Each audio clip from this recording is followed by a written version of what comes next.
Ephraim, with his lungs at just over 100% capacity, screamed with wide-eyed surprise as warm blood trickled down his fingers. He could hear the drops lightly pattering onto the concrete between heaving gasps and pain-filled screams. A train blared a diminished harmony for several breaths somewhere in the distance, sending a shudder up the spines of the 3 men who stood by as observers to the execution. Weight was shifted on unsure feet as eyes glanced around to one another, seeking an explanation. "What is it?" Jorge asked tersely, noticing the shift in his henchman's mood. "There isn't a train that runs through here, Jorge," one of the men stated. Ephraim thought his name was Mario or something close to that. Jorge lifted his gaze to the fancy glass windows that adorned the top of the garage doors and attempted to peer out of the distorted panes. The area around the complex, his general, Miguel, called it a complex, but it was just a large house at the edge of a small town, was well illuminated with spotlights. Even with the ample lights, Jorge wasn't able to see anything of note outside. A scowl etched on his face at having his time wasted, and he took his frustrations out on the man sitting before him, accused of theft and condemned to death. The edge of the rust-colored blade swiped through the air and lodged into Ephraim's kneecap, splitting it in two like a kitchen knife slamming into a head of lettuce. Ephraim's eyes bulged to the point where his capillaries began to rupture, while an ear-splitting shriek pierced the night, bouncing off the concrete floor. The train blared again, closer now. Jorge took notice this time and stepped forward to place a large hand over Ephraim's screaming mouth, who continued to howl while his warm tears fell to Jorge's hand.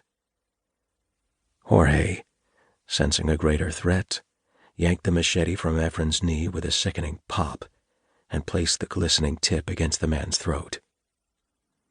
Still looking out the windows, and with a clear indifference, Jorge slid the machete all the way through the side of the thief's neck. A torrent of life spewed out of Ephraim's flapping mouth and around the blade. Screams escaped in the form of gurgles where the machete blocked the airway, allowing air to only pass around the blade and directly out of the throat. Panicked eyes flew around the room before slowly becoming unfocused as the gaping mouth stopped moving and hung loose. Jorge removed the blade wetly from its flesh sheath and looked at his victim as a small crimson bubble grew and popped from one of Ephraim's nostrils as his last breath was squeezed out, his addiction no longer a concern. One corner of Jorge's mouth tugged up in a smile at the symbolism of the blood bubble coming from Ephraim's nose, the same nose that had gotten him into this trouble in the first place. A howl cut the string holding the smile up, and Jorge's face fell into a frown as 4 sets of eyes scanned the area just past the glass. "That was a howl, man! A freaking howl!" one of the henchmen squeaked. "Quiet," Jorge demanded.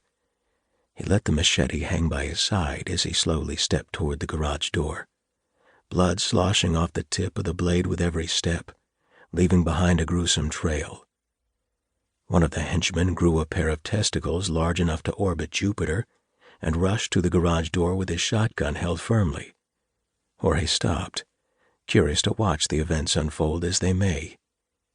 Jorge crouched lower as Mario reached the door's windows and peered from side to side. "What do you see?" Jorge asked, just above a whisper.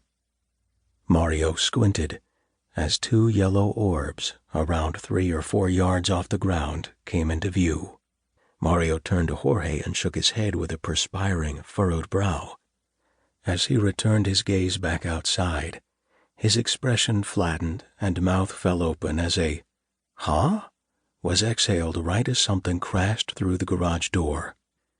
The metal door was shredded like tissue paper as Mario disappeared in a pink mist and an arm flopped to the ground, fingers moving erratically as if attached to a stun gun.